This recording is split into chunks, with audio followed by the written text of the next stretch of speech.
Hello everyone, welcome to क्यारा success shot. क्यारा success shot में आप सभी का बहुत बहुत स्वागत है। आज हम बात करने वाले हैं उत्तर प्रदेश अधीनस्थ सेवा चयन आयोग की एक और भर्ती के विषय में। विज्ञापन संख्या 4 परीक्षा 2023 प्रवर्तन कांस्टेबल सामान्य चयन मुख्य परीक्षा। विज्ञापन के प्रकाशन की तिथि 24 जून 2023। इसका जो ऑनलाइन आवेदन शुल्क जमा करना प्रारंभ होने की तिथि है वो है आपकी 7 जुलाई 2023, यानी कि 7 जुलाई 2023 से जो है इसका आवेदन जो है प्रारंभ हो जाएगा। ऑनलाइन आवेदन शुल्क जमा और आवेदन सबमिट करने की जो अंतिम तिथि है, यानी कि जो लास्ट डेट है वो है 28 जुलाई 2023। ठीक है। शुल्क समायोजन और आवेदन में संशोधन की जो अंतिम तिथि है वो है आपकी 4 अगस्त 2023, यानी कि कल की डेट को इसका विज्ञापन जो है वो प्रकाशन हुआ है और इसका जो ऑनलाइन आवेदन है वो 7 जुलाई से स्टार्ट हो जाएगा। चलिए जान लेते हैं इस भर्ती के विषय में, इस मुख्य परीक्षा के विषय में कुछ और बातें। यहाँ पर जो शुल्क समायोजन की तिथि दी हुई है, यानी आवेदन में संशोधन की जो अंतिम तिथि दी हुई है वो यहाँ पर जो है आपकी क्या बताया मैंने 4/8/2023। लेकिन यहाँ पर जो ऑनलाइन आवेदन शुल्क जमा और आवेदन सबमिट करने की अंतिम तिथि है वो 28/7/2023 ही है, तो इस चीज़ को ध्यान रखिएगा। ठीक है। इस तिथि के बाद से कोई भी शुल्क या आवेदन स्वीकार नहीं किए जाएंगे। तो अगर रजिस्ट्रेशन करना है और फ़ी सबमिट करनी है तो आपको जो है इस डेट तक करना होगा। ठीक है। चलिए, आप जो है अपना जो ये फॉर्म फिल करेंगे उसका प्रिंट आउट तब तक नहीं निकाल सकेंगे जब तक कि आपके द्वारा जो है फ़ी सबमिट नहीं किया जाता है और उसका समायोजन बैंक के द्वारा नहीं कर लिया जाता है। ठीक है। तो इसमें लिखा भी हुआ है साफ साफ कि अभ्यर्थी के द्वारा बैंक से शुल्क समायोजन 28/7/2023, ठीक है, मेंशन है यहाँ पे 28/7/2023 तक या इसके बाद से विलंबतन 7 दिवस के अंतर, यानी कि 4/8/2023 तक अनिवार्य रूप से कर दें। ठीक है। तो ये चीज़ जो है आप लोग देख लीजिएगा। चलिए, इसके बाद से हम लोग बात कर लेते हैं कि ये जो है मुख्य परीक्षा है प्रवर्तन कांस्टेबल सामान्य चयन मुख्य परीक्षा। इसके अंतर्गत कार्यालय परिवहन आयुक्त उत्तर प्रदेश लखनऊ के नियंत्रणाधीन प्रवर्तन कांस्टेबल के जो रिक्त पद हैं 477 पदों पर जो है चयन के लिए जो है ऑनलाइन आवेदन आमंत्रित किए गए हैं। यानी टोटल पदों की संख्या की बात करें तो 477 है। क्लियर है? यहाँ से ये चीज़ आप ध्यान रखिएगा, जो पदों की संख्या है वो है आपका 477। जैसा कि आपको पता है कि यूपी SSSC में इस समय पीईटी के थ्रू ही सारी परीक्षाएं हो रही हैं, तो ये परीक्षा भी उसी के अंतर्गत है। लेकिन ये जो परीक्षा है ये इसकी शॉर्ट लिस्टिंग जो है उन अभ्यर्थियों की होगी जिन्होंने पीईटी 2022 यानी कि प्रिलिमिनरी एलिजिबिलिटी टेस्ट 2022 का जो पेपर हुआ था वो दिया है। ये पेपर जो है, ये एग्ज़ाम जो है वो दिया है और इसके आधार पर ही जो है इसमें शॉर्ट लिस्टिंग की जाएगी। ठीक है। तो वही अभ्यर्थी इस फॉर्म को फिलअप करेंगे जो कि पीईटी 2022 में बैठे होंगे या सम्मिलित हुए होंगे। ठीक है, जिनका स्कोर कार्ड जो है आयोग के द्वारा जारी किया गया है। तो ये चीज़ ध्यान रखिएगा। और इसमें एक चीज़ ये भी लिखा हुआ है साफ साफ कि पीईटी 2022 में जो वास्तविक स्कोर अथवा जो नॉर्मलाइज्ड स्कोर में 0 या उससे कम यानी कि नेगेटिव अंक प्राप्त करने वाले अभ्यर्थियों को मुख्य परीक्षा हेतु शॉर्ट लिस्ट नहीं किया जाएगा। ठीक है। इसके बारे में अलग से एक सूचना जो है वो दी जाएगी। ठीक है। चलिए आगे बात कर लेते हैं। इसमें आपको इसमें आवेदन करना कैसे है, तो यूपी SSSC की वेबसाइट यानी कि upssc.gov.in यहाँ पर जा कर के, ठीक है, आप जो है अपना आवेदन कर सकते हैं। upssc.gov.in इसके माध्यम से आप कर सकते हैं आवेदन। चलिए आगे बढ़ते हैं हम लोग। इसमें आप जाएंगे, वहाँ पे होम पेज पर जा कर के लाइव एडवर्टीजमेंट सेगमेंट के अंतर्गत आप जो विज्ञापन है उस पर क्लिक करके उसका विज्ञापन भी आराम से देख सकते हैं और सारी प्रक्रिया को आप लगभग एक बार में पूरा कर सकते हैं। ठीक है। तो जब भी फॉर्म फिलअप करें कोई भी, तो आप जो है पूरी तरह से जो है इसका एडवर्टीज़मेंट जो है वो अच्छे से पढ़ लें। ठीक है। चलिए, आपको जो बहुत ही इंपॉर्टेंट चीज़ इसमें जाननी है वो ये है जो यहाँ पे लिखा हुआ है इस वाले में कि अभ्यर्थी को आवेदन करते समय आवेदन की अंतिम तिथि यानी कि जो 28 जुलाई 2023 है तक, यानी कि जो लास्ट डेट है इस डेट तक आपकी जो भी आवश्यक अनिवार्य अर्हता है, शैक्षिक हो या फिर अन्य हो, ठीक है, इसके संबंधित सभी आपके जो प्रमाण पत्र हों, जो भी आप जो है आपके पास हैं, आप उसको धारित करते हैं, वो आपके पास इस डेट के पहले के होने चाहिए। तो ये चीज़ ध्यान रखिएगा। बहुत सारे क्वेश्चंस फिर बाद में आने लगते हैं कि मेरा इस डेट का है, मेरा इस डेट का है। तो आवेदन की अंतिम तिथि तक, ठीक है, इस चीज़ को ध्यान रखिएगा। चलिए आगे बढ़ते हैं। इसके बाद से फिर यहाँ पर देख लीजिए कि EWS श्रेणी के विषय में बताया गया है कि जो इसके अंतर्गत आवेदन करने के इच्छुक हैं उनके लिए भी दी गई है ये चीज़ें कि आवेदन करने से पूर्व दिनांक 1 अप्रैल 2023 से 28 जुलाई 2023 के मध्य निर्गत EWS प्रमाण जो कि वित्तीय वर्ष 2022-23 की आय पर आधारित हों तथा वित्तीय वर्ष 2023-24 हेतु मान्य हों को धारित करना सुनिश्चित करें। बहुत ही इंपॉर्टेंट लाइन है। जो भी बच्चे EWS यानी कि इकोनॉमिकली वीकर सेक्शन के अंतर्गत आते हैं, ठीक है, ये डेट ध्यान रखिएगा, बहुत इंपॉर्टेंट है आपके लिए। 1 अप्रैल 2023 से 28 जुलाई 2023, ठीक है, यानी कि जो आपकी आवेदन की अंतिम तिथि है, इनके मध्य जो है निर्गत EWS प्रमाण पत्र की बात की जा रही है, जो कि मान्य 2023-24 के लिए होगा, लेकिन ये वित्तीय वर्ष 2022-23 की आय पर आधारित होना चाहिए। क्लियर हो गया?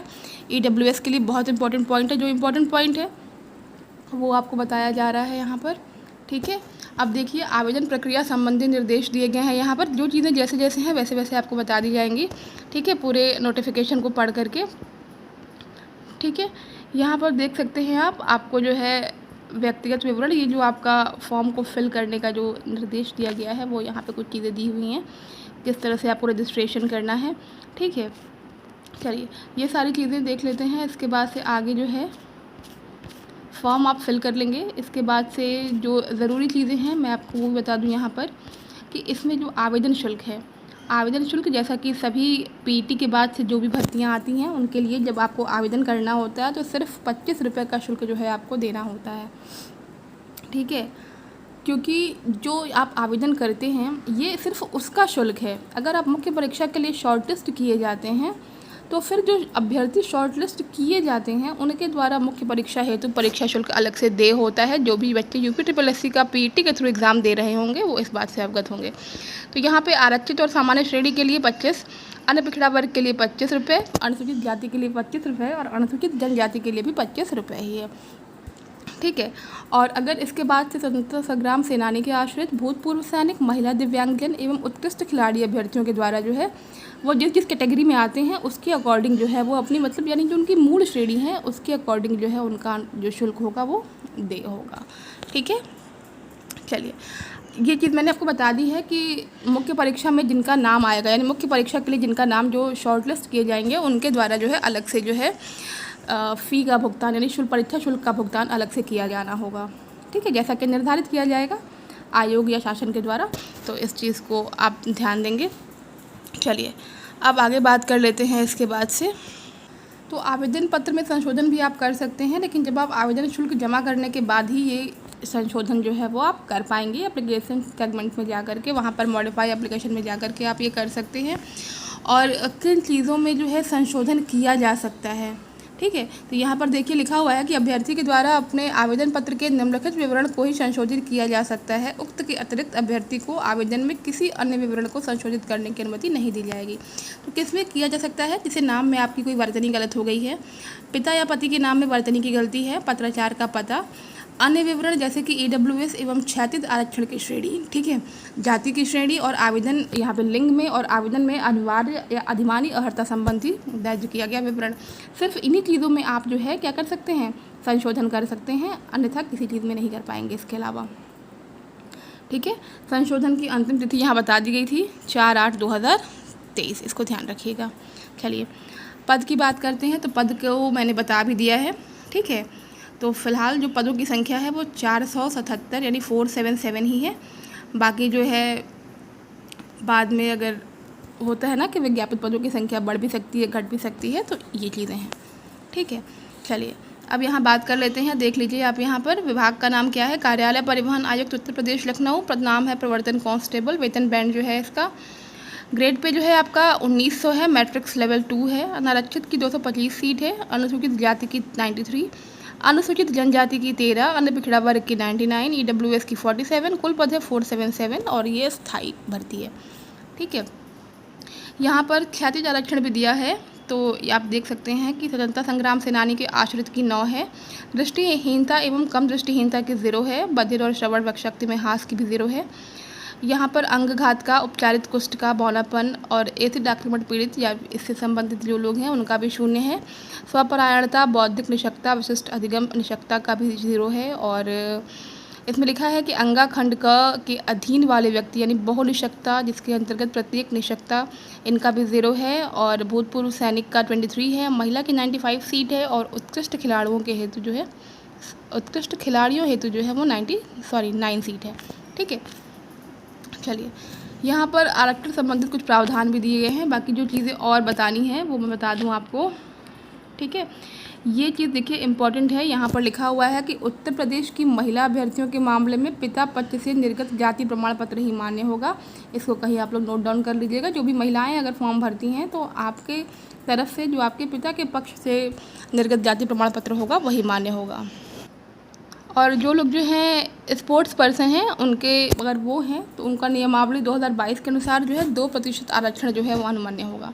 अर्हता की बात कर लेते हैं तो जो अनिवार्य अर्हता है, उत्तर प्रदेश परिवहन विभाग प्रवर्तन कर्मचारी वर्ग समूह ग सेवा नियमावली 2022 के अनुसार सेवा में प्रवर्तन कांस्टेबल के पद पर सीधी भर्ती के लिए अभ्यर्थियों के लिए माध्यमिक शिक्षा परिषद उत्तर प्रदेश की इंटरमीडिएट परीक्षा या सरकार के द्वारा उसके समकक्ष मान्यता प्राप्त कोई परीक्षा उत्तीर्ण करना आवश्यक है। सेकेंड इसमें दे रहा है, प्रवर्तन कांस्टेबल के पद पर चयन हेतु अभ्यर्थियों द्वारा लिखित परीक्षा के साथ कंप्यूटर प्रवीणता परीक्षा एवं शारीरिक प्रवीणता दक्षता परीक्षा उत्तीर्ण किया जाना तथा शारीरिक मानकों को पूर्ण किया जाना आवश्यक है। ठीक है, तो ये आपका जो है अनिवार्य अर्हता है। और इसके लिए शारीरिक मानक जो है, अगर पुरुष की बात की जाए ऊंचाई, तो देख सकते हैं यहाँ पे अनुसूचित जनजाति के पुरुष अभ्यर्थियों के लिए न्यूनतम ऊंचाई जो है 160 सेंटीमीटर, अन्य अभ्यर्थियों के लिए न्यूनतम ऊंचाई 168 सेंटीमीटर। ठीक है, वक्ष की बात करें तो अनुसूचित जनजातियों के अभ्यर्थियों के लिए फुलाए बिना 77 सेंटीमीटर और फुलाने पर अन्यून 82 सेंटीमीटर, और अन्य अभ्यर्थियों के लिए न्यूनतम वक्ष की माप फुलाए बिना 79 सेंटीमीटर और फुलाने पर अन्यून 84 सेंटीमीटर होनी चाहिए।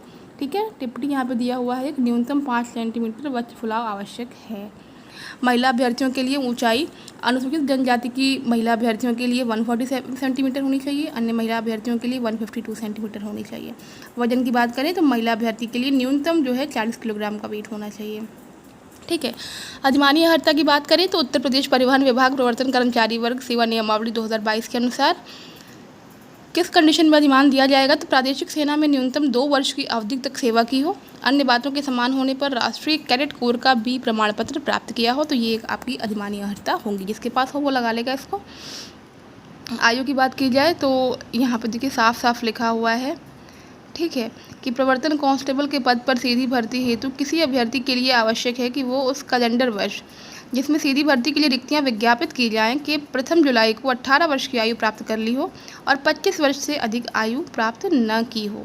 ठीक है, ये समझ में आ गया होगा। चयन का आधार क्या है? लिखित परीक्षा, कंप्यूटर प्रवीणता परीक्षा और शारीरिक मानक शारीरिक प्रवीणता दक्षता परीक्षा। तो ये स्टेजेस हैं। ठीक है, चयन का आधार जो है इसमें आगे बढ़ते हैं।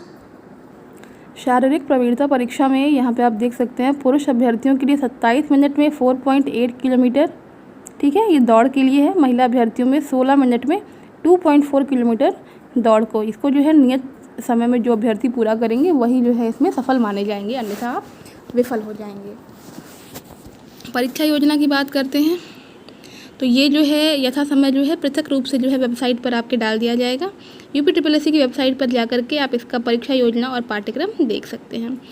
लिखित परीक्षा के संबंध में विशेष नोट, तो यहाँ लिखा हुआ है कि जो भी विज्ञापित पद हैं यहाँ पर उनके सापेक्ष श्रेणीवार 15 गुना अभ्यर्थियों को दशमलव के 2 स्थान तक जो आपका PET का स्कोर होगा, परसेंटाइल स्कोर या फिर अंतिम कट ऑफ जो भी कह लीजिए, उन अभ्यर्थियों को सम्मिलित करते हुए जो है मुख्य परीक्षा के लिए शॉर्ट लिस्ट किया जाएगा। ठीक है, अगर परीक्षा एक से अधिक पालियों में होती है तो फिर नॉर्मलाइजेशन की प्रोसेस भी इसमें लागू हो जाएगी। कुछ इंपॉर्टेंट चीज़ें और हैं, बता दूं आपको कि जो उत्तर प्रदेश के आरक्षित श्रेणी के सभी अभ्यर्थी हैं वो आवेदन में अपनी श्रेणी अवश्य लिखें।